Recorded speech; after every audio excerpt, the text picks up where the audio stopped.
어제는 이스라엘 과거에 있었던 메뚜기 대재앙을 언급하면서 죄에 대한 결과가 얼마나 비참한지를 소개했었죠. 그러면서 앞으로 다가올 여호와의 날, 즉 심판의 날은 이전에 겪었던 메뚜기 재앙과는 비교할 수 없을 정도로 더 큰 재앙이 될 것이라는 것을 강조하였습니다. 따라서 성도들은 회개하고 영적으로 깨어 있을 것을 이야기를 하였죠.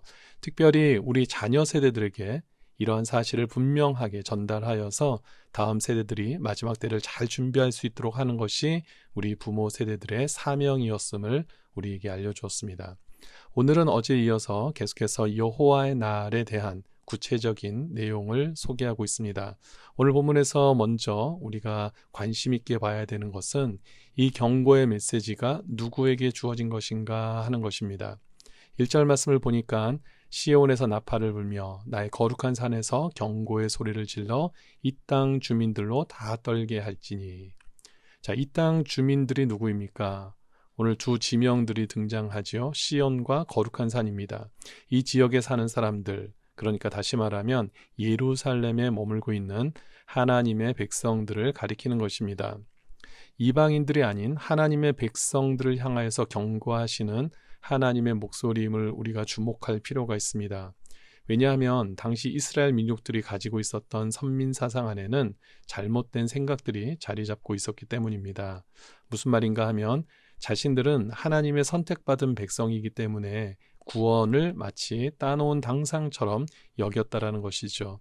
그러니까 하나님의 심판에 관련된 이야기가 아무리 전파된다 하더라도 자신들과 전혀 무관하다고 여기며 살았던 사람들이 바로 하나님의 백성들이라고 여겼던 그 예루살렘의 지역의 사람들이었습니다.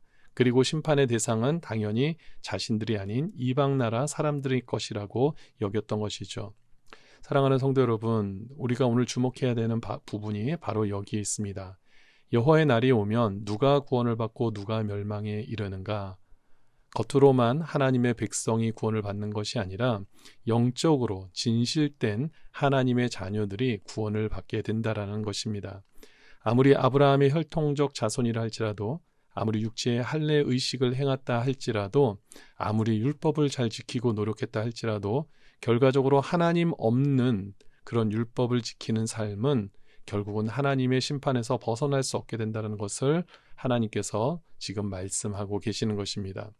역대하 36장 15절과 16절에서도 보면 이스라엘이 망할 수밖에 없었던 실제적 이유를 밝히고 있는데요.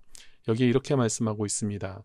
그 조상들의 하나님 여호와께서 그의 백성과 그 거하시는 곳을 아끼사 부지런히 그의 사신들을 그 백성에게 보내어 이르셨으나 그의 백성이 하나님의 사신들을 비웃고 그의 말씀을 멸시하며 그의 선지자를 욕하여 여호와의 진노를 그의 백성에게 미치게 하여 회복할 수 없게 하였으므로.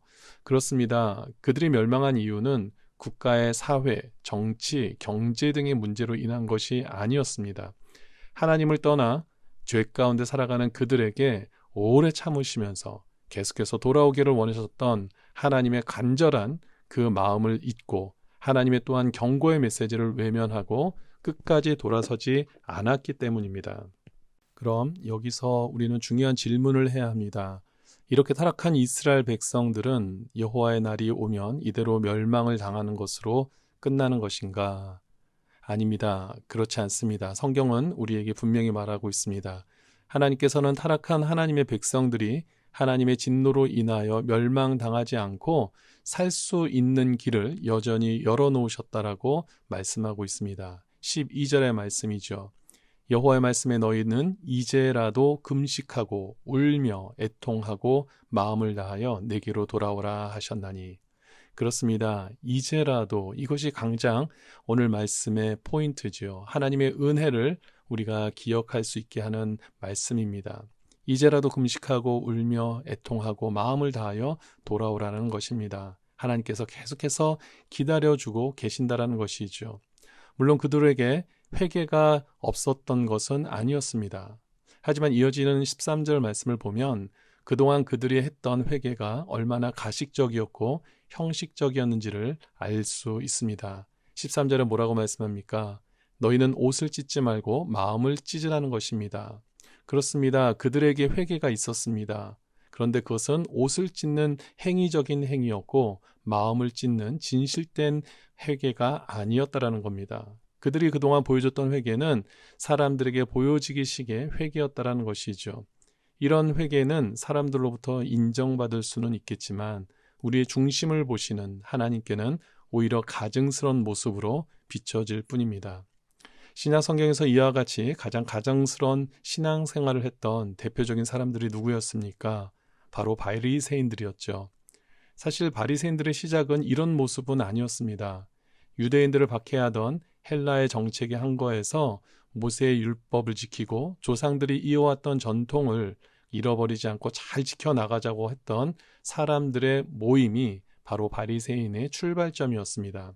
그리고 실제로 그들은 이러한 노력으로 또 이러한 마음을 가지고 살았었습니다. 하지만 그들이 율법석에 담겨진 하나님의 진정한 뜻을 깨닫지 못한 채 율법 준수에만 목숨을 거는 사이에 그들 스스로가 오히려 하나님의 뜻에서 벗어나게 된 것이죠. 그리고 결국 마음이 아닌 옷만 찢으며 형식적인 회개하는 모습으로 전락한 것을 보게 됩니다. 따라서 오늘 요엘 선지자를 통하여 우리에게 주시는 하나님의 메시지 포인트는 무엇입니까?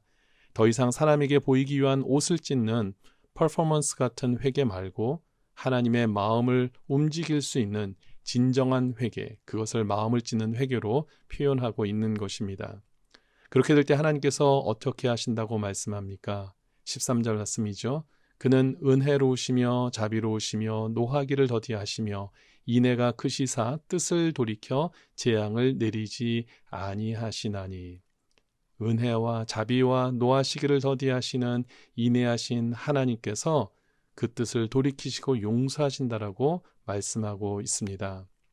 우리가 살면서 죄를 안 지으며 살 수 있다면 이것이야말로 가장 최상의 시나리오이겠지만 우리가 언제나 넘어지고 쓰러질 수밖에 없는 연약한 존재이기에 또 하나님께서 그 모든 사실을 알고 계시기에 우리에게 살 길을 열어주셨다는 사실을 우리가 기억하며 감사할 수 있게 되기를 바랍니다. 따라서 여호와의 날이 다가올수록 우리가 두려움에 빠질 것이 아니라 혹은 우리의 삶을 포기할 것이 아니라 은혜와 자비가 풍성하신 하나님 앞에 담대히 나아가 회개해야 할 줄 믿습니다. 그리고 우리가 한 가지 기억해야 하는 것은 도무지 이러한 회개의 자리로 발걸음을 옮기지 않으려는 사람들에게는 하나님께서 특별한 인도를 허락하시는데 그것은 바로 메뚜기 재앙과도 같은 고통과 아픔의 시간을 허락하는 것입니다. 이것을 통해서 우리가 죄를 깨닫게 하시고 더 하나님 앞으로 인도되는 귀한 시간으로 하나님께서 사용하시기 원하신다라는 것입니다.